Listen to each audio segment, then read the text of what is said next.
Okay, we're gonna get started here. Thank you guys for being here today. We have a newer system in our back, so we're just trying to figure out how this is all working. So if you hear a little echo, I'm gonna mess around with it. But again, we're so grateful you're here. And we're also grateful that Heather is here today. Heather is here and I'm sure she'll tell you more about her role because I can't remember. I'm gonna look at your shirt. The insurance and revenue. The Department of Insurance and Financial Services. I've got mine on it. I will let her introduce herself, but this is such an important topic. Fraud, scams, we hear about it every single day here. We know in Iowa, nationally, people are affected daily. So we're really glad you're here to learn more about how to avoid falling for those scams or fraud, and then also what to do if it does happen to you. So I will turn it over to Heather to get started. Awesome, thank you. Like she said, my name is Heather. I'm Heather Kriener. I'm the Financial Literacy Director with the Iowa Department of Insurance and Financial Services. So this is, This is my contact information. Feel free to take a picture of that. I will show it again at the end of this. There is also our office contact information on the back of your workbook. This is how you can get in touch with me if you have any questions about today's presentation. If you have been a victim of a scam and need help figuring out who to contact, how to report that scam, I'm happy to help you with that.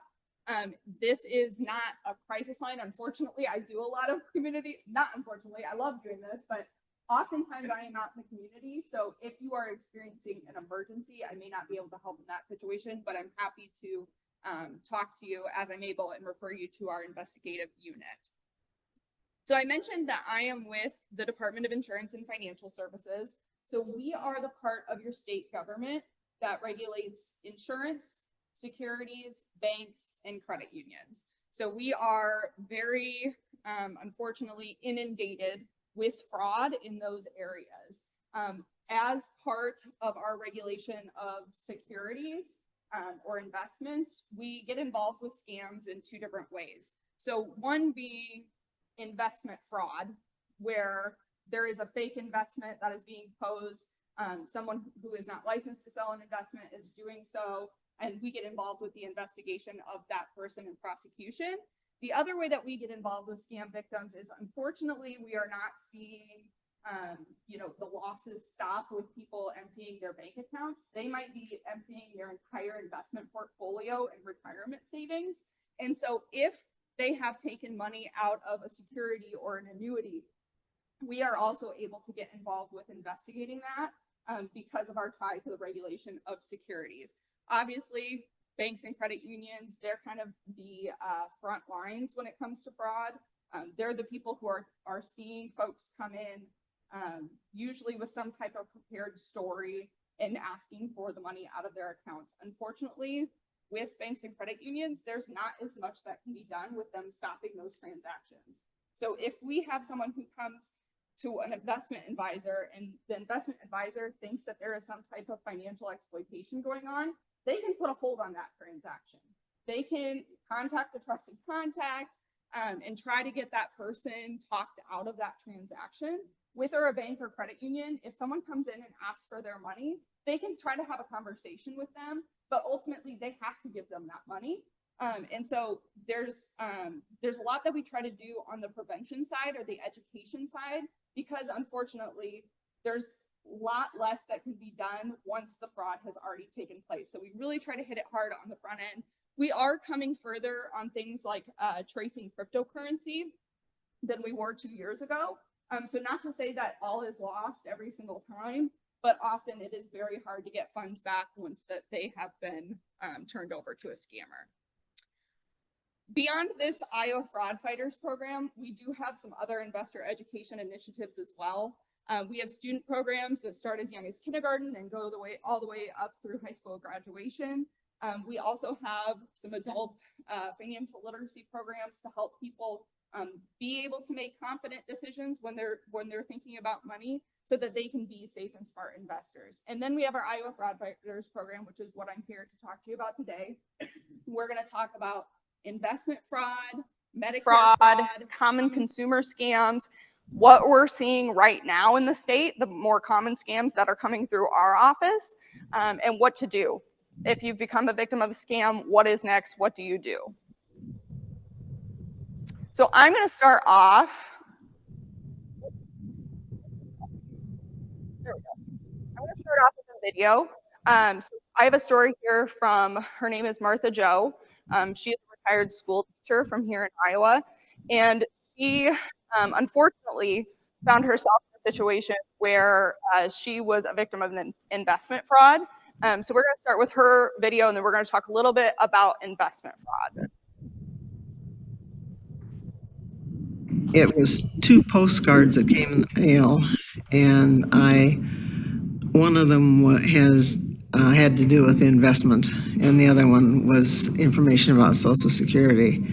And I laid them aside, intending to order the one about Social Security. When I signed them, I signed the wrong one and shredded the one that I should have kept, and that brought somebody to my door at a later time. Well, I figured out what had happened, and I finally reluctantly did let him in. He said he would only take 15 minutes, and it lasted much longer than that, of course. They offered a really high interest rate, and about that time we sold some property, and they knew about that. I handed over a check for my half of the sale of farm property that was over $1 million. And I handed over, he talked me out of the annuity that I had been adding to from my paycheck from teaching for 40 some years. And he told me that we needed to get it out of the annuity, that if I didn't get it out of there, I would lose it. I always thought that people had to be pretty stupid to let it take place, but I sure got fooled, and I was well aware that things like that went on. But I think you have to watch out, because they have all kinds of charming things to say and get you off your guard. I'll never be in the place I was before it happened. Things are better than they were, but it'll never be the same. I don't trust people as much as I used to. I know that I won't let anybody in my front door that I don't know, whether they're wanting my money or something else. And I certainly would have a better idea of who to check with, and you just have to be very careful. Because you can ruin the rest of your life if you aren't.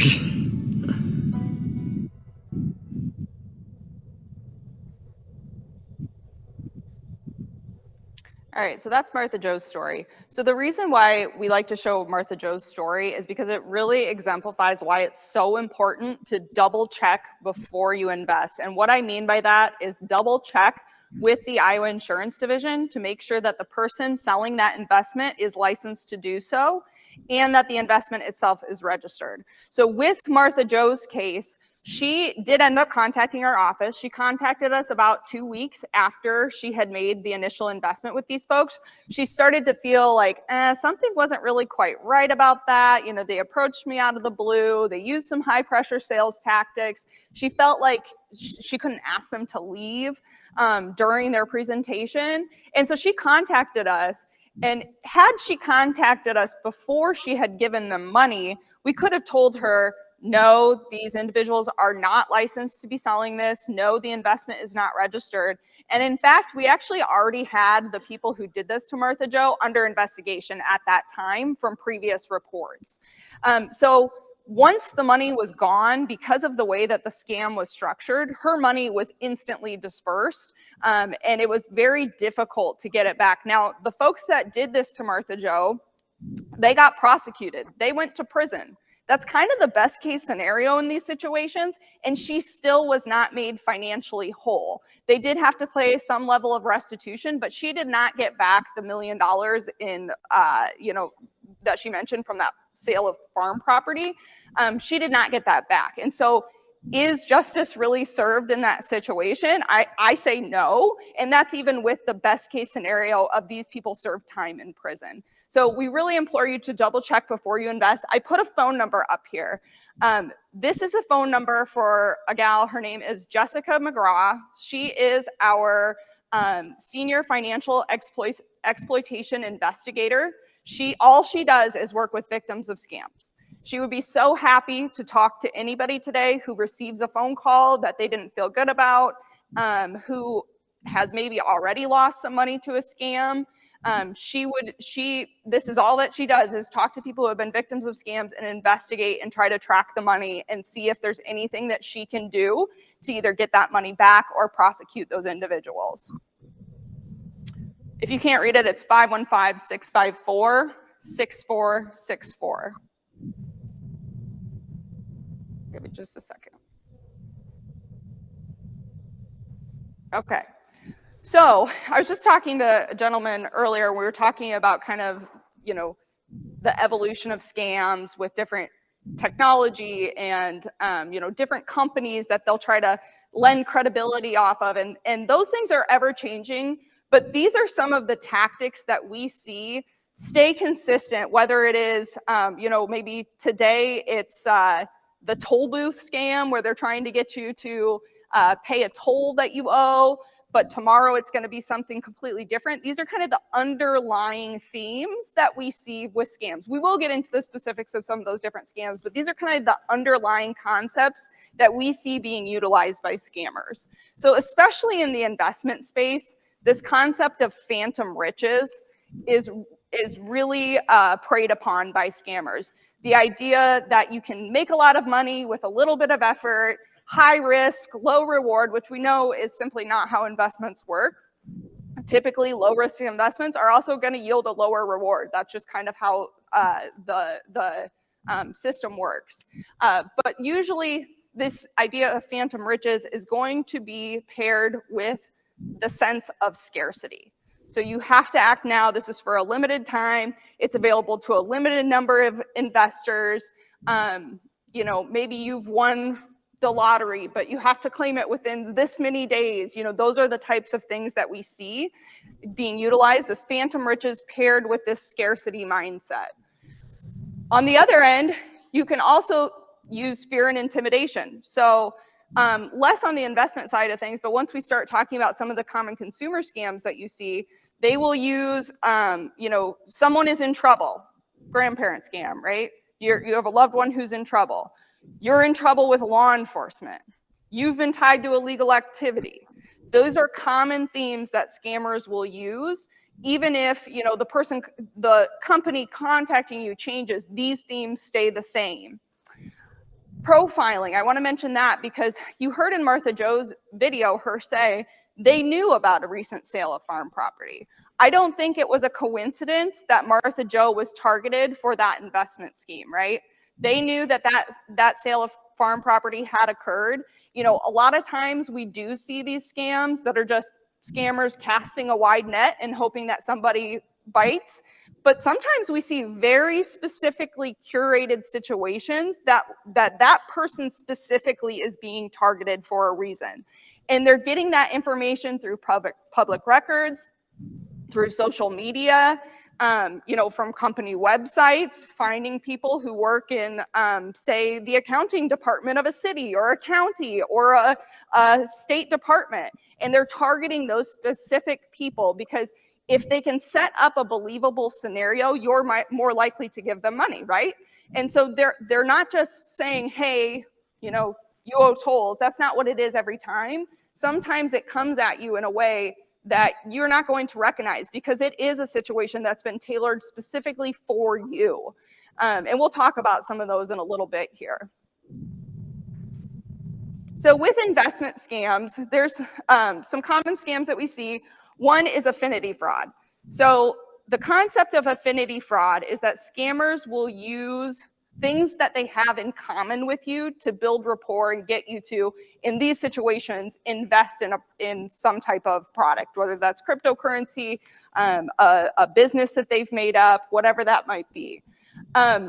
Traditionally, the way this has worked is someone joins a community group. So they join a church, or they join a specific cultural group.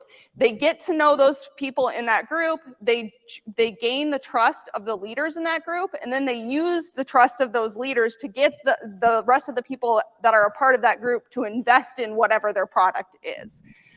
Now, in 2025, nobody has to physically move into a community to create that same sense of community. There are all sorts of online groups, Facebook groups. We've seen situations where people are playing online games where there's a chat feature where, again, they're creating this sense of, oh, we're all, we all have this in common. This is all something we love to do, and using that commonality to gain trust of the people that they're around. So maybe you're playing Words with Friends or something like that, and there happens to be a chat feature available. They might just start to talk to you. And then all of a sudden, they start to talk about how successful they are and some great investments they've made. And then they're trying to talk to you into investing in cryptocurrency. That is kind of the most common mechanism that we see online for investment fraud, is they're trying to get you to invest in cryptocurrency, but they're not trying to get you to invest in actual cryptocurrency. They've created a fake dashboard where it looks like you're buying cryptocurrency, but you're actually sending money to scammers. And so that's kind of how they utilize that in the online space. Ponzi and pyramid schemes have been around what seems like forever. We still see these in Iowa quite often. So has anybody heard of Charles Ponzi, who the Ponzi scheme is named after? A couple people. What about Bernie Madoff? Most people have heard of Bernie Madoff, right? He's kind of infamous for the Ponzi scheme.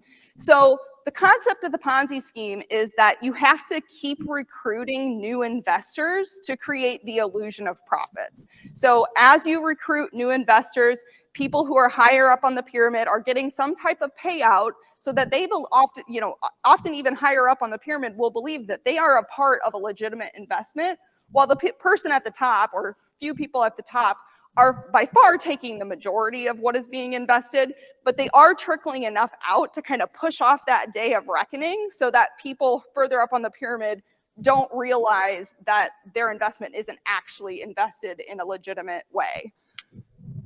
That is unfortunately what happened with Martha Jo. She was involved in a Ponzi scheme. And so again, as soon as her money was received, it was gone. It was spent by people at the top and also dispersed to other people who were also victims and a part of that Ponzi scheme.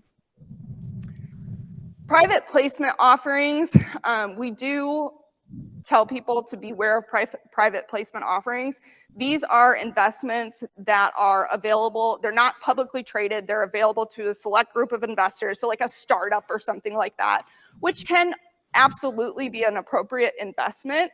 The problem is scammers will use that because a lot of times there won't be a lot of information on those companies available. And so they will just make up a completely fake company. And now with the use of AI and other technology, they can make a beautiful website as well for that company and make it look like there's a history behind that company.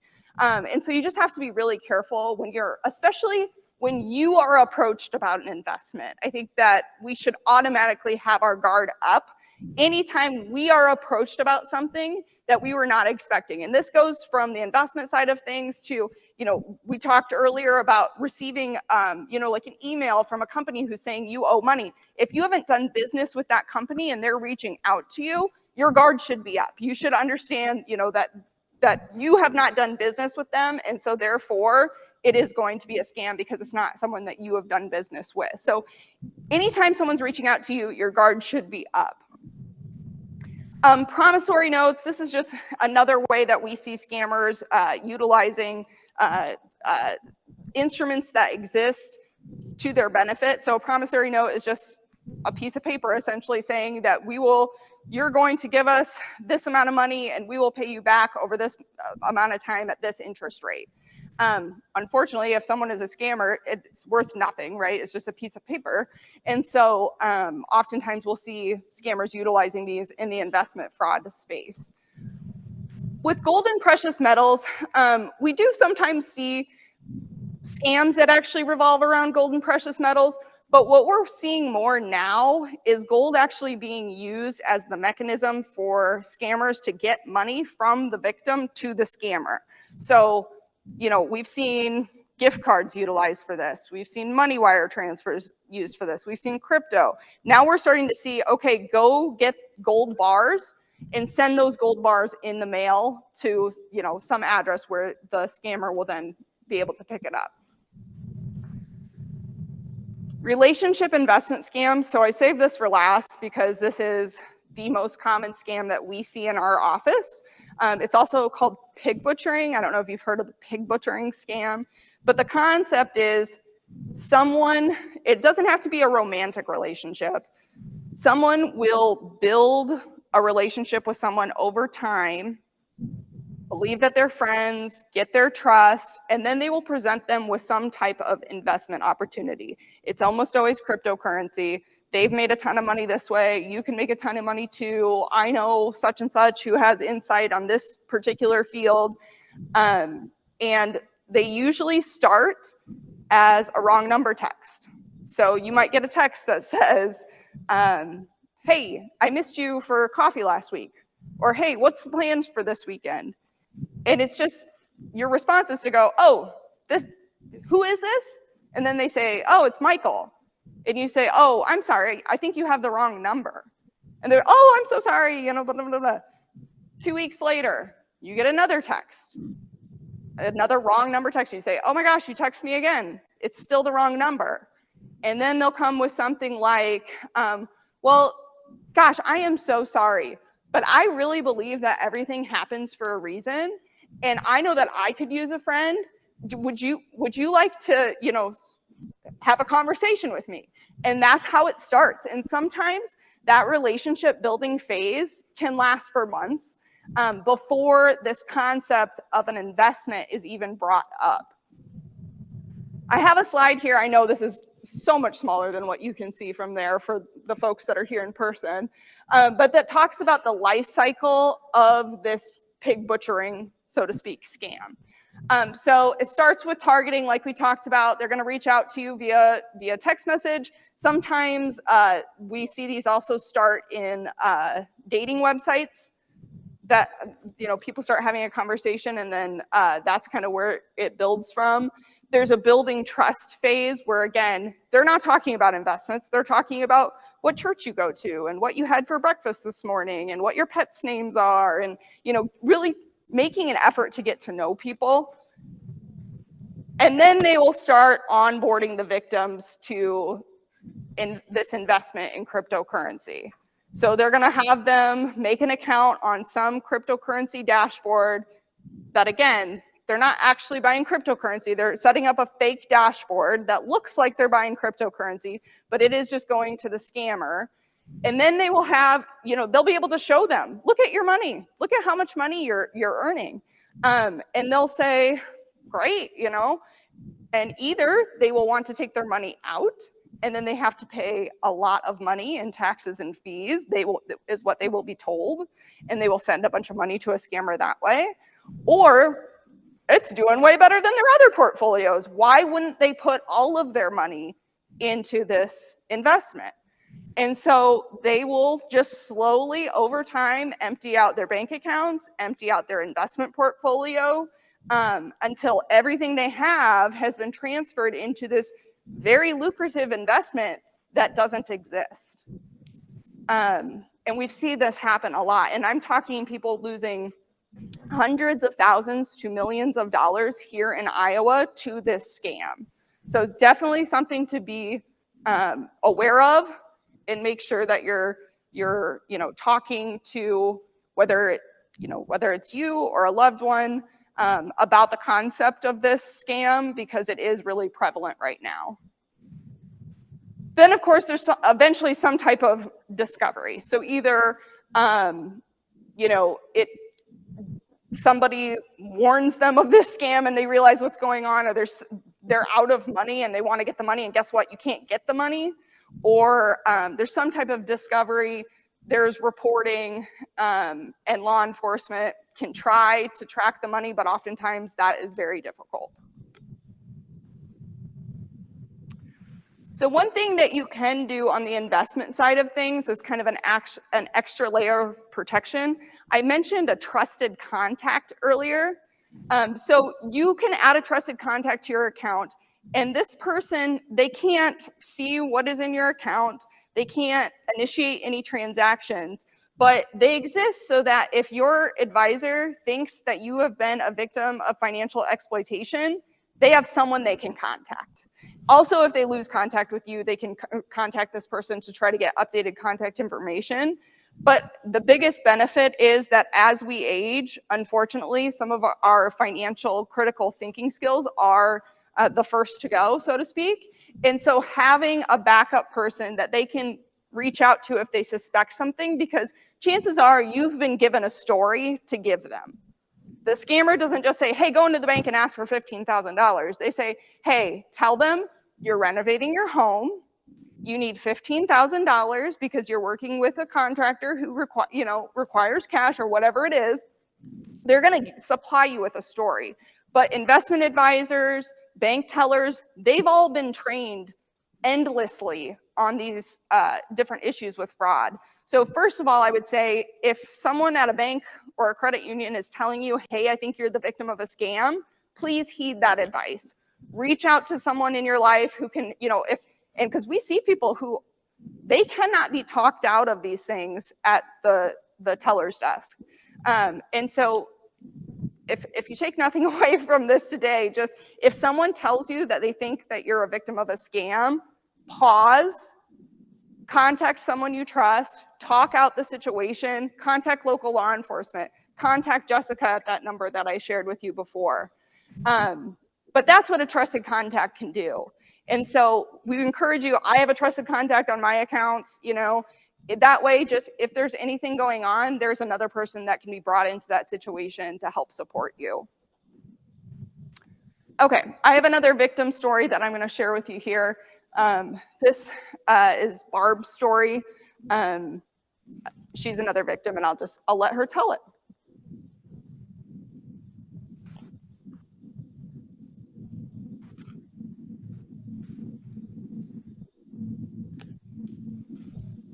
In October of 2023, I was a victim of a scam, and I lost over $30,000. I received a call from Amazon saying that I had purchased computers for people in 3 different states. And I said, oh no. Well, then they decided to turn you over to the U.S. Marshal, and they will take it from there. This guy always had to be with me on the phone, I think, to make sure I didn't say anything, because I was told not to say anything to anybody. I said, not even my friends? Nope. Well, they knew if I did that they would say, well, don't be doing this. I think you're being scammed. I was afraid of losing all my money if I didn't do this. I said I would never get it back, and they said no, if the government stepped in and I didn't follow his instructions. Basically, they were saying we have to launder your money and get you a new Social Security card. I guess I believed them, and I started drawing money from, well, first thing was some stocks, and they wanted to know all the investments I had, and he wanted to basically clean them out. I think it was around $30,000, and that's what they got too. I'd say some days I just can't do it. I don't feel well. And he said, well, I'll call you later and see how you're doing. And just constantly calling me. I felt good that he was asking me how my health was. But another trick, I suppose. From then on, the guy kind of took over and said, you need to go to the bank and draw out 15,000 in $100 bills, and then we'll have you go to Fort Dodge, go to a machine and deposit it. The guy kept saying that worked there, "You're being scammed, you're being scammed." And I thought, you don't know, I'm dealing with the government. I was told by my CPA not to cash those in, leave them for the kids, because otherwise it's going to cost you. The U.S. Marshal said, well, don't worry about it. We will make sure you get that money back. Well, now I'm going to pay a lot of taxes because of it. I finally sent him a text message and I said to him, I don't want to do this anymore. I'm tired of lying to my friends at the bank. Then he talked me back in. That's when I lost the other 15. He said, if they're getting suspicious at the one bank, why don't you get a new bank? So I had money transferred over there, opened the account. The teller that waited on me, she had taken classes on this. And she kept saying to me, what are you going to do with this money? Oh, I said, I'm going to buy a farm. She said, you can get a money order. You don't need, cash. I said, yeah, I do. It's my money. Luckily, she stopped me from doing another 15,000. I'd probably still be doing it. Emotionally, I felt ashamed. I didn't want to tell anybody that this happened, that I was dumb enough to do this. I having a lot more health issues because of it. And, you're 30,000, you're financially feel like you're being pinched. And I know it'd be eating me alive. I just had to finally turn it over to God. And otherwise, I really would be a mess.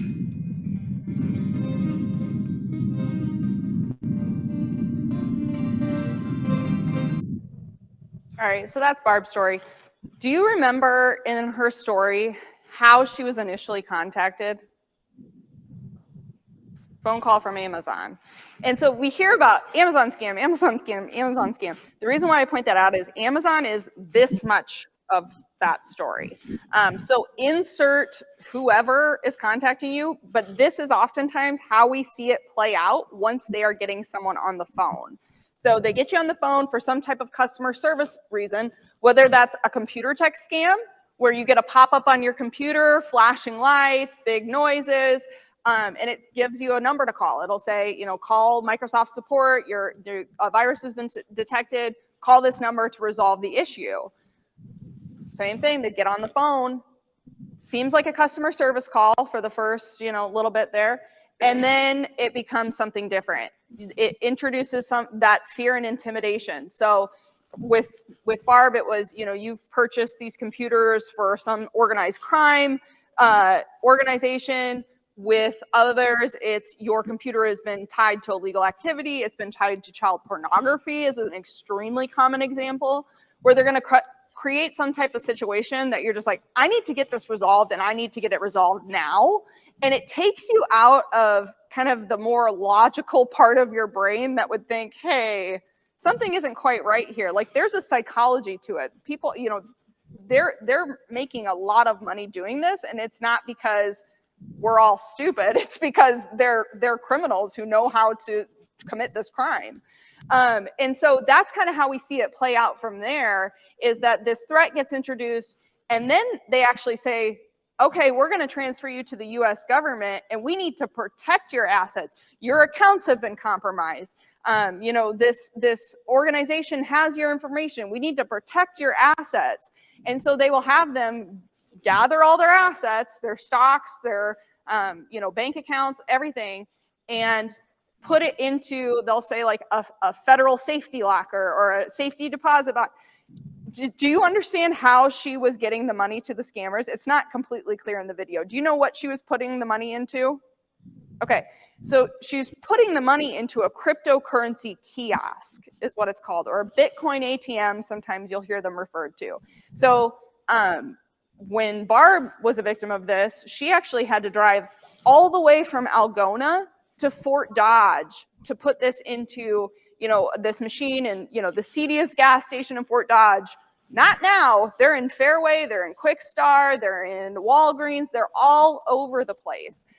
The Attorney General's office is actually they have a ongoing lawsuit with 2 of these companies, because what they found when they were able to get a hold of those ledgers and started contacting people who had used these machines is that over 98% of the transactions going on with these machines were victims of scams. And so it appears there is no real legitimate use for these, because what you do is you put cash in and it purchases cryptocurrency, but the transaction fees are astronomical. And so it's like, you can do that on your phone. If people are actually interested in purchasing cryptocurrency, they're not going to go to the grocery store with cash and pay 15% fee to be able to purchase that cryptocurrency if what they're doing is legitimate. And so we actually passed some legislation. I say we because it was supported by our office and many, many folks who support legislation that protects older Iowans. But there was legislation passed this last session that limits the transaction amount per day on these machines that I think, is it perfect? No, because the machines are still there. But any disruption that we can make to the criminal network that exists here in Iowa is going to be better for Iowans. If it's not lucrative to use these machines here because you can only get $1,000 a day from someone, which that sounds crazy, right? $1,000 a day. But when you're talking about walking into a gas station with $15,000 cash and feeding in $100 bills, $1,000 a day doesn't seem like that much. So that's kind of the hope there with some of those. The other thing that I point out about Barb's video is you can really see the emotional toll that it's taken on her as well. The money is one thing, the $30,000 is one thing, but it's a much heavier situation for her than just the $30,000. We filmed that interview with Barb, and I've had a chance to talk with her, and the response that she received from her family, from her community, has had such a negative impact on her, because it's so hard when someone shares with you that they've been a victim of a scam to react with compassion and understanding and helping them move forward, when it's so easy to want to condemn them and ask them, what were you thinking, and not trust them to be able to make any decisions going forward, because you lose that sense of trust. And she lost trust in herself and her own ability to make those decisions. And so you can just tell, and we see this, that health outcomes are much worse after someone has been the victim of a scam. And so I just really implore anybody that if someone comes to you and has been a victim, help them report it, help them move forward. Try not to condemn. I know that's the natural instinct that we have, especially, think of Martha Joe's story where she gave away $1 million. That's not just her, that's generations of wealth for her family, and so you can see why it's such an emotional thing for families when someone has been the victim of a scam. But ultimately, they're the victim of a crime, and there are criminals who are doing that. They're not unique. They're able to commit this crime over and over and over again because they know how to do it. And so helping them report and move forward is really what I would implore you to do. Because if your response is, oh my God, how could you be so stupid? All you're telling them is, I'm not a safe person to talk to about this. And sometimes they may still be in the scam and they might really need someone, maybe you're the first person that they've confided in. I spent the first 10 years of my career working with victims of domestic violence. Very similar. You have, if somebody comes to you and tells you that they've been a victim of domestic violence, you could be the first person that they've ever had the courage to tell that to. And so your response really matters in that situation. And so, obviously we want to provide the resources and everything, but as community members, I think we can do a lot better when it comes to the response when someone's been a victim of a scam. And I know that's easier said than done because, we've all had situations, I shouldn't say we all, many of us in this room have likely had situations where somebody has lost money in a scam that's in your inner circle. And it's a lot harder to respond with compassion in those situations than we think it will be when we're just thinking about the scenario. So anyway, that's what I'll say on that. Government impersonation is a part of many of these different scams. So you heard there, you know, that she was transferred to a U.S. Marshal. Sometimes it'll be the Department of Homeland Security or local law enforcement. That we've even had situations where they've been able to spoof a number of local law enforcement. And so it called the person and it appears as though, you know, the Davenport Police Department is calling them, or the Marion County Sheriff is calling them, or whoever it is. And people, they assume that's correct. You know, when you see something with your eyes, you believe it, but just know that they do have the ability to spoof numbers and make it appear as though someone is calling you who is not actually calling you.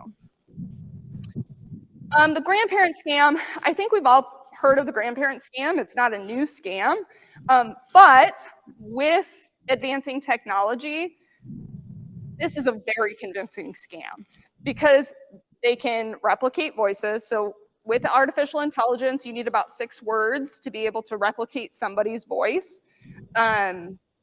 I think about this all the time with my own family because I do a lot of public events like this. I do, you know, radio interviews, things like that. My voice is very available. And if someone called, say, my mother, and maybe I've been profiled and I posted pictures on my social media that me and my husband are in Mexico, and she gets a call from me, and not only does it sound like me, but it's like in the cadence of the way I talk, which is kind of specific, and it sounds just like me. And they say, oh my gosh, Mom, I'm in Mexico. I hit a pregnant woman in a crosswalk.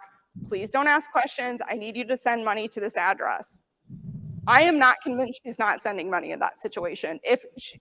I think people, you know, they assume there's going to be all these signs, but oftentimes people, it never even occurs to them that they're not talking to the person that they think they're talking to because it sounds exactly like them. And so people will say, you know, well, why didn't you ask them, you know, why didn't you ask them what their middle name was or what their dog's name was when they were a kid? It's like, because I was talking to them. I didn't need to. It was their voice. I didn't need to ask those things.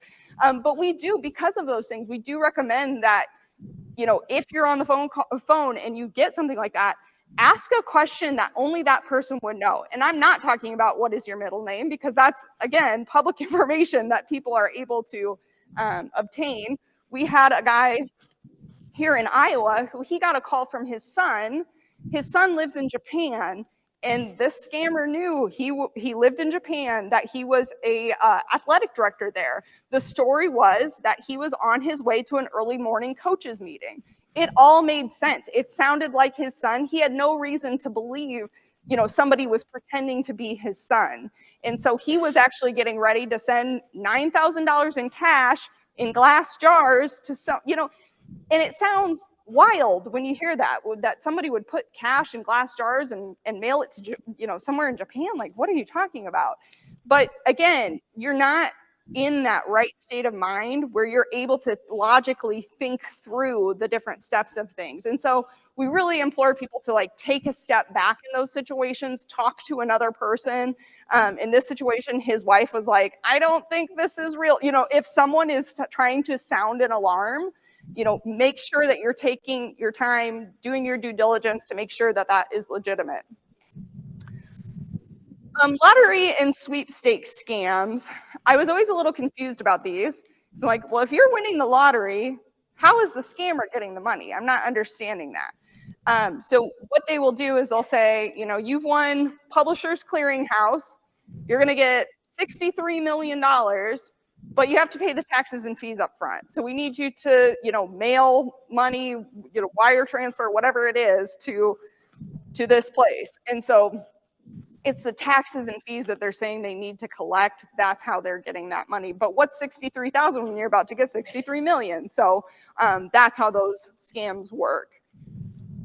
Romance scams, unfortunately, so we work a lot with the Attorney General's office, who actually, they are the ones who usually handle romance scams. These are the most difficult to talk people out of, Because of course, you don't want to believe your loved one is in trouble. You don't want to believe that you've been tied to illegal activity or child pornography or whatever it is. But you do want to believe that this person that you've been in a relationship for maybe even years at this point is real and that they care about you. And so these have just the worst impact on families because, again, their loved ones are seeing what's happening, but they are not able to talk them out of it. And in fact, a lot of times the person who is in the relationship will think, well, I guess my family doesn't want me to be happy, or they're out to get me. And so they'll cut off ties with them, which across all of these, isolation is something that we see across all the different types of scams, but particularly with a romance scam. If somebody's really pulling away from their family, pulling away from their friends, that's a big red flag that something more might be going on.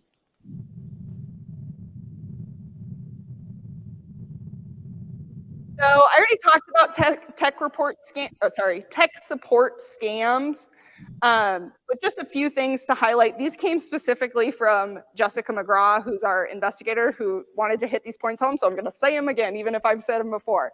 So number one, spammers can spoof caller ID, emails, social media profiles, or company websites. Okay.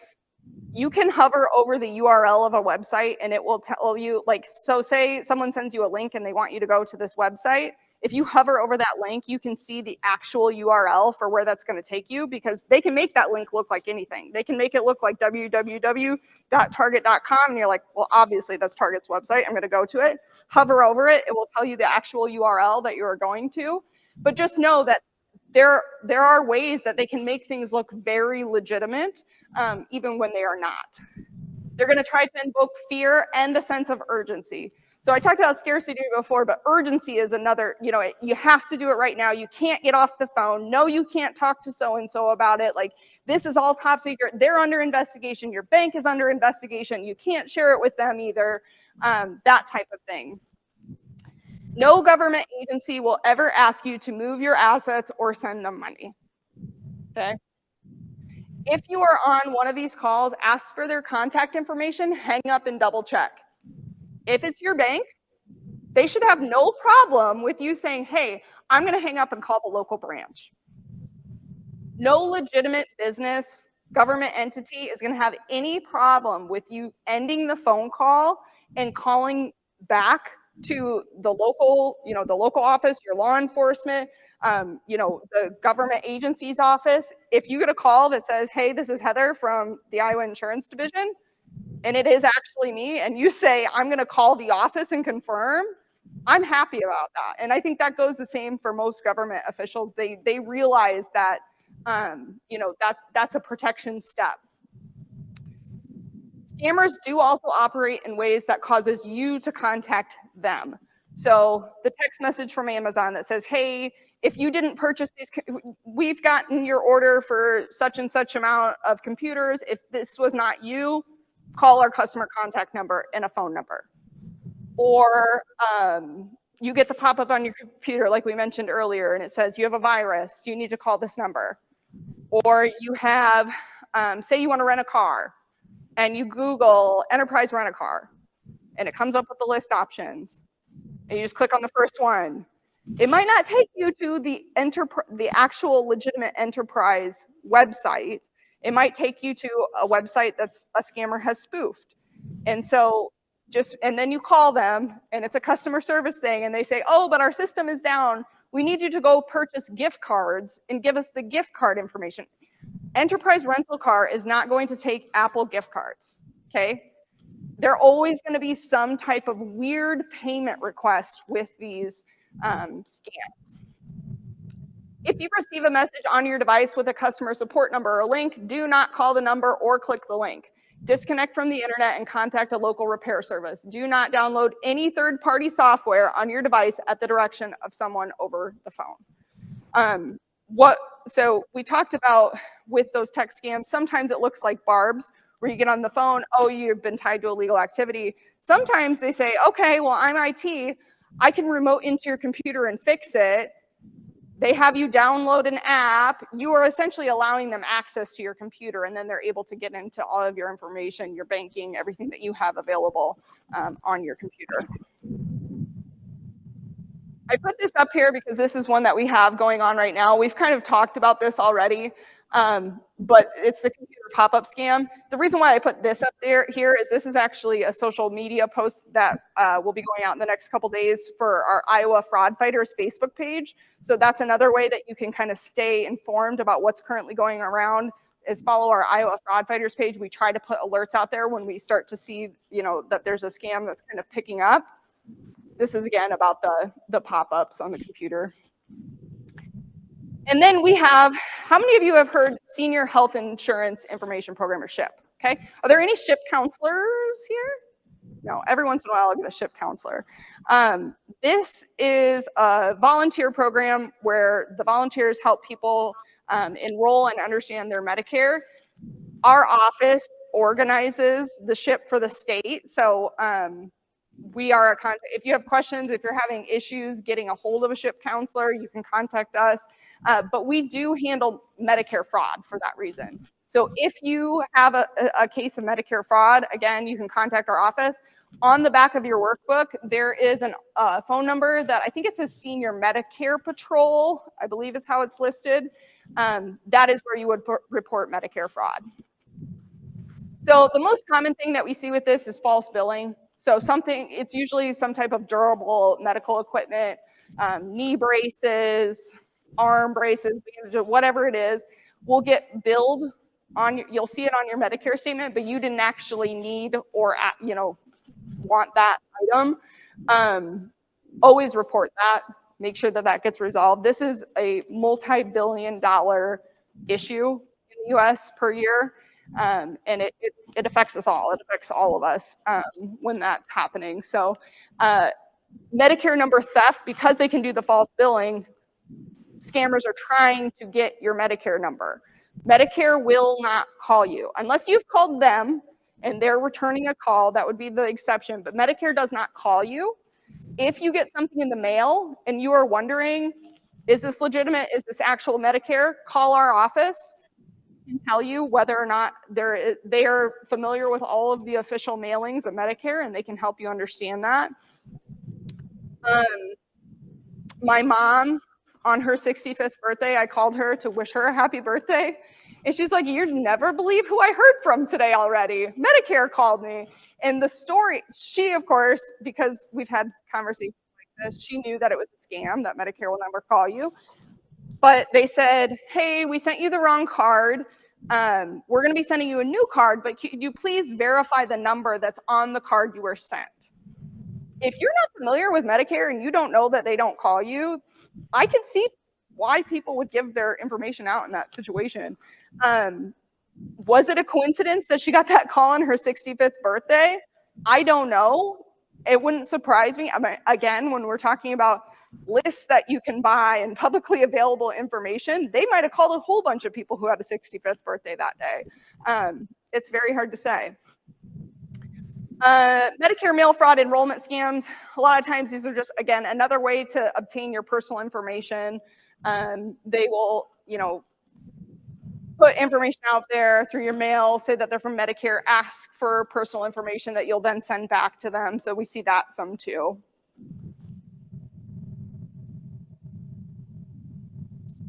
Okay. Am I good? My volume? Oh, okay, gotcha. So signs of victimization and exploitation, because again, the goal today is not just that you don't become a victim of a scam, but it's also that you spot the signs of other people in your life who might be a victim of a scam. So the things that we've seen, isolation from friends and family, again, because there is going to be this level of secrecy that the scammer is causing to happen, we'll oftentimes see people pulling away from their support systems because, again, that person, sometimes we've heard of people who are on the phone, Barb, with one of her calls, I think she said she was on the phone with him for 9 hours that day. So these are very time intensive scams often. Unkept appearance, sudden weight loss, bed sores, the stress of the situation can really take a toll on someone. And also, again, just the lack of time, because you might be on the phone for hours a day, can manifest in some physical signs as well. Unjustified selling of property, obviously that's a red flag. Unpaid bills when resources should be adequate. With unjustified selling of property, we have people that we are working with in our office who are living out of their car in retirement because they have emptied everything they had, and then they sold their house, and then they sold their, they just went down the list of assets that they had and cleaned everything out. Oftentimes that's with like a romance scam, because they'll think they're in a relationship. Sometimes they'll think they're in a relationship with a celebrity, which, people kind of snicker at that. But again, with the use of artificial intelligence, that's why they believe they're in a relationship with a celebrity, because they can send them videos. They can send them videos that look like they're talking to them, that look like that celebrity. And they can send them, well, if this is really you, send me, a picture of you doing this very specific activity. And they can put it into an AI generator, and then they can send them the picture. And so that's how people are being convinced.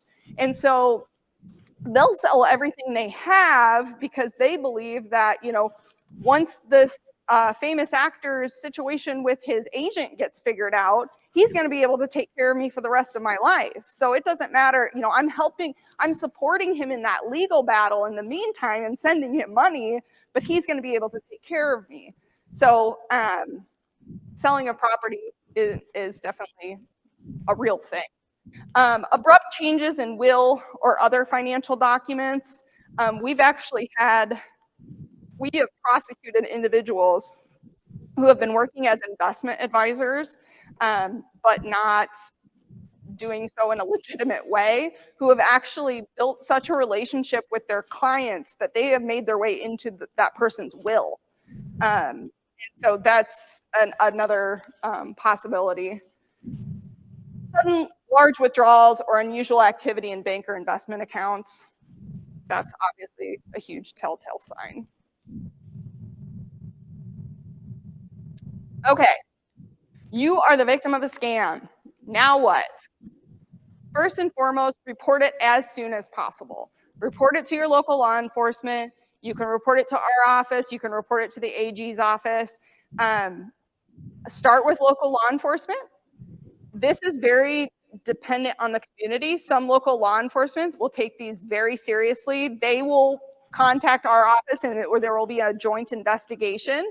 Some, if they're like, yeah, it's crypto, so there's nothing you can do, call us, because there are some things that we can do. And we're having more and more success with being able to trace some of those things. And we specialize in financial crimes. To their credit, local law enforcement, they've got a lot to do. And a lot of it doesn't have to do, they might not be trained to trace things financially the same way that a department that regulates financial entities is able to do. So contact us. Contact your financial institutions. Let them know that you've been a victim of scams. There might be some extra protections that they're able to put in place, depending on what the policies are at your particular bank. They may be able to get some of your money back, so to speak. People will often say, well, isn't your money in the bank insured? Yeah, it's insured against bank failure. It's not insured against you asking for money, getting the money out, and giving it to a scammer. That is not insured. Some banks will have fraud policies where maybe they can get you some of that money back, so make sure that you ask. Freeze your credit. Does anybody have their credit frozen in here? Anybody? Okay. So freezing your credit is something that you can do at each of the 3 credit bureaus. It's not going to affect your mortgage or your current credit cards or anything like that. But what it's going to do is it's going to keep anybody who gets a hold of your personal information from being able to open a new line of credit in your name. And so at this point, obviously there's situations where we give out our personal information and that person ends up being a non-trusted source. Also, there's just been a lot of cybersecurity breaches. So it would have probably been maybe in 2020, 2022 or 2023, I think I received a notice of cybersecurity breach from my financial institution, my healthcare provider, and my insurance company all in the same year. So my information is out there. And so one thing that you can do is just assume your information is out there and freeze your credit. If you don't think that you're going to have to be opening any new lines of credit anytime soon, what you'll do is you'll contact each of the 3 credit bureaus. There is a page on this in your workbook, and you'll set up a PIN or a password, and you will freeze your credit that way. If you do need to go buy a car or something where they're going to have to run your credit, you will have to unfreeze your credit to be able to do that, because they will not be able to see it at all. Review your credit reports. So, you know, if they've gotten your information, make sure that you're doing a regular check of your credit reports to make sure that nothing fraudulent pops up on your credit report. And if you do find something, make sure that you dispute that to the credit bureaus, dispute to companies. So, you know, if you end up with charges to your credit card, make sure that you're disputing it, looking at your financial documents and disputing any charges that aren't yours. We talked about this already, but remember, you are a victim of a crime. Give yourself some grace. You know, I always think that the folks that will do our little interviews that we do to share their story, it's very brave of them to do, because they know that I'm going out into the community and their faces is being shown to many people and they're telling their story. But we can't do the community education we do if we don't know what's going on. And we can't try to stop the people if we don't know that what's going on. So the sooner you can report, the better. And again, give yourself some grace. And then build your support network. I put a couple of credible organizations up here who do scam victim support groups. So Operation Shamrock is one of those, and then AARP, of course, is the other. So if you've been a victim of a scam, if you know someone who's been a victim of a scam, those would be organizations that are trusted.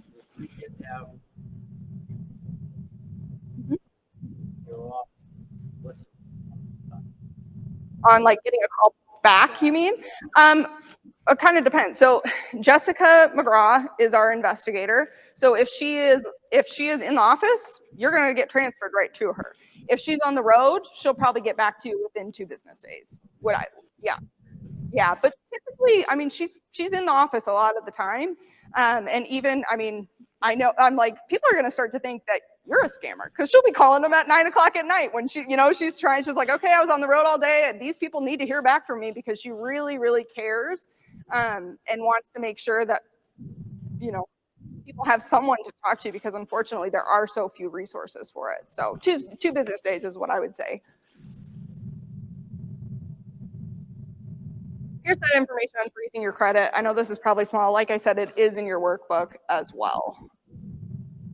And then just a quick top 10 tips. I want to make sure I leave time for questions, and I think we're supposed to be wrap up at 11:30, so I'll get through these top 10 tips.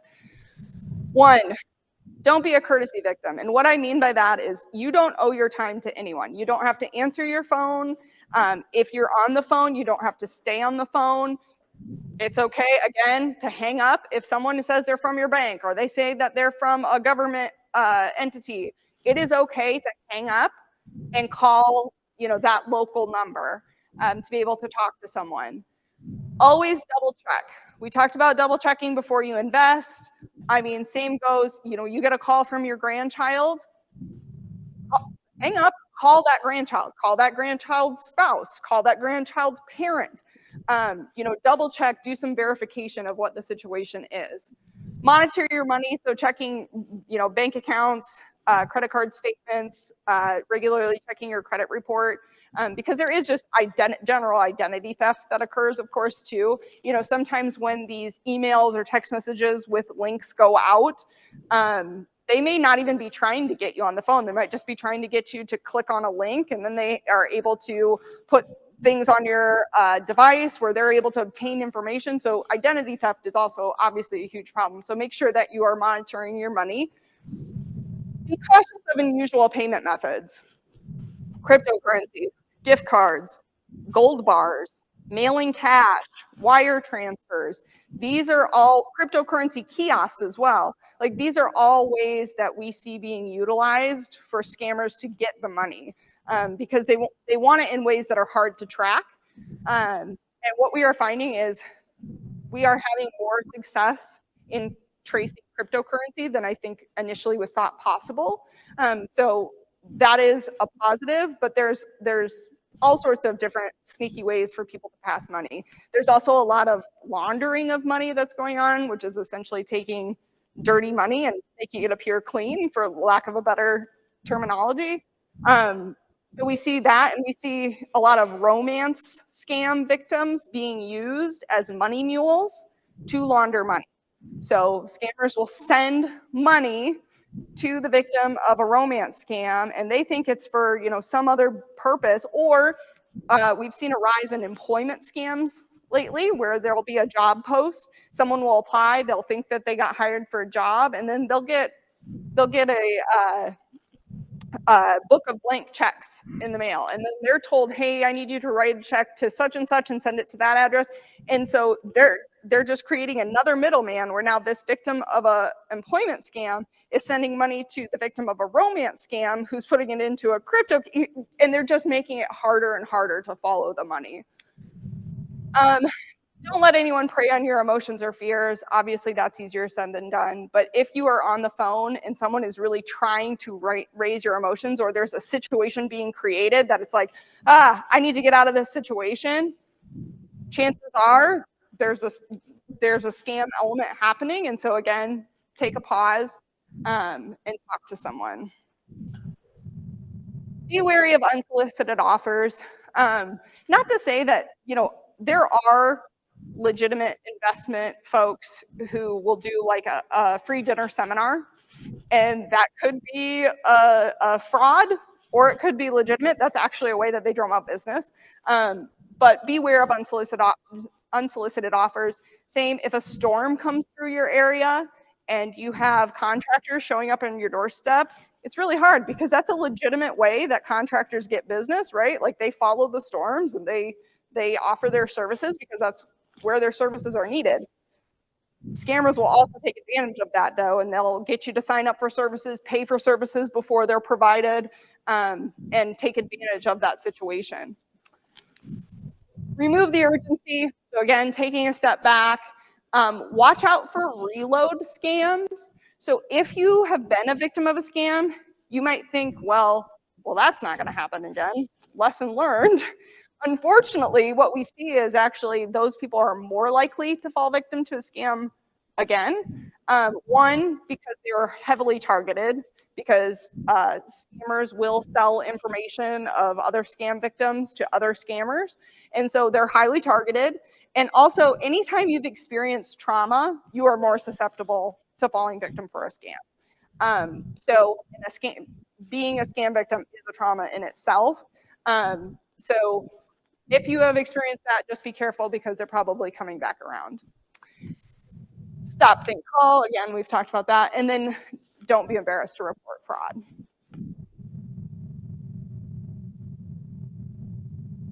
We do have some resources online. So that is our website. It's also on your workbook, www.iowafraudfighters.gov. We do what's called, in your booklets say it on the front, but we do a Stop the Scammers tour, usually in the spring, where we'll have either our fraud bureau chief or our Iowa insurance commissioner, someone from the AG's office. Sometimes we'll get AARP involved if they're available.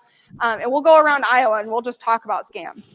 And so those events get posted on this website. There's videos that we watched today, along with some more victim videos, are on the website.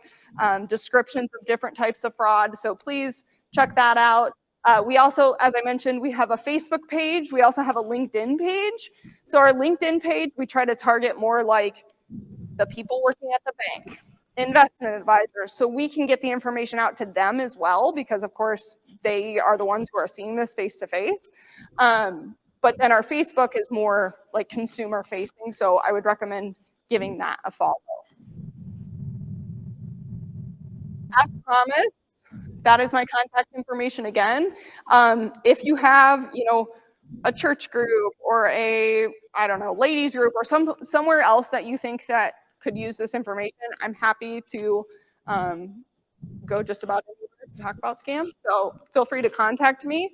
And then I wanted to leave time for questions because we almost always have either a question or a story or something somebody has seen that they want to share. So that would be the time for it now.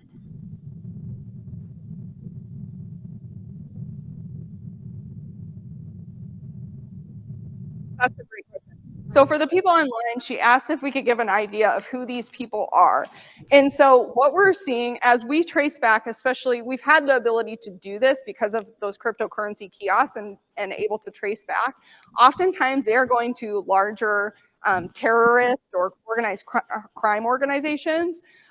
So this was in, I think, 2023. You might have heard this story where they raided a compound in the Philippines and found that there were about 600 folks who had been human trafficked to this compound in the Philippines and were basically being forced to run these scams under duress. So there's a lot of research.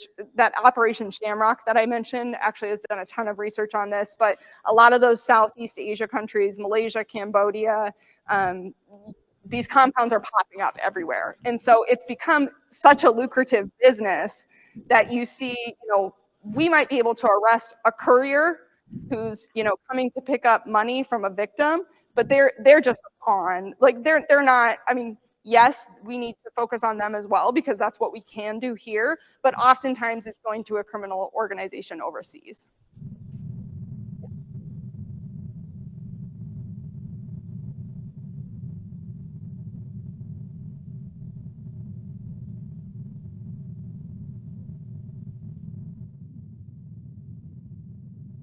Yeah. No, I think that freezing your credit is probably the best thing that you can do to protect yourself. Because again, it's not going to necessarily stop you from going into your bank or going into, but it's going to stop those things that you're not seeing happen. It's going to stop those things from happening. So.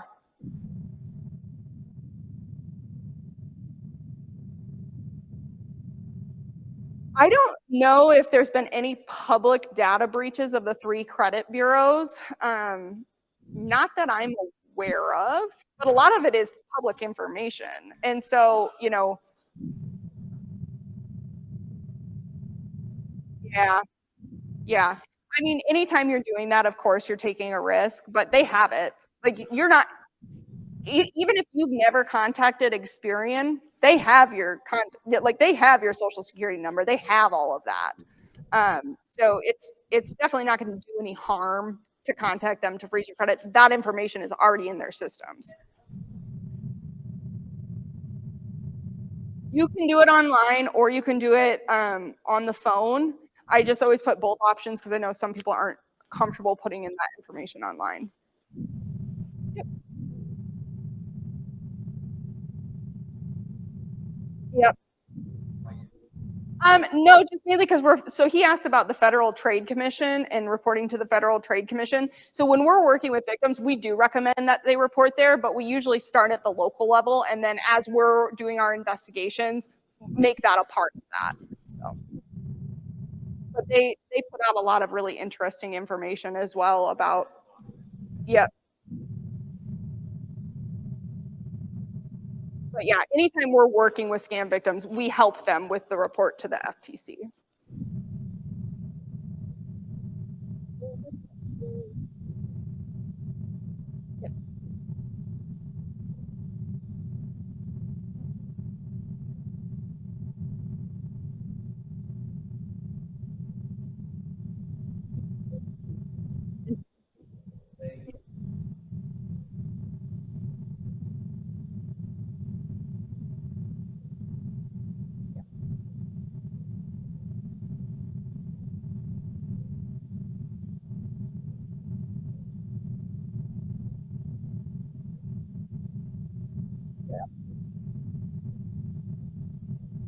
Yeah, and I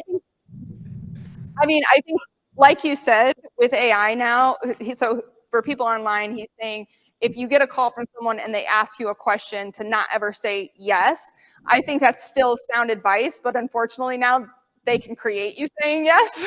And so I don't know that it matters as much, but if you're answering the phone, they are getting your voice. And like I had said, it takes about 6 words to be able to duplicate someone's voice. So the more because some people will say, well, I like to entertain, I entertain myself by talking to the scammers. Don't do that. It's going to increase your call volume that you get. Again, now they've got your voice on record. Those are not things that I would recommend at all.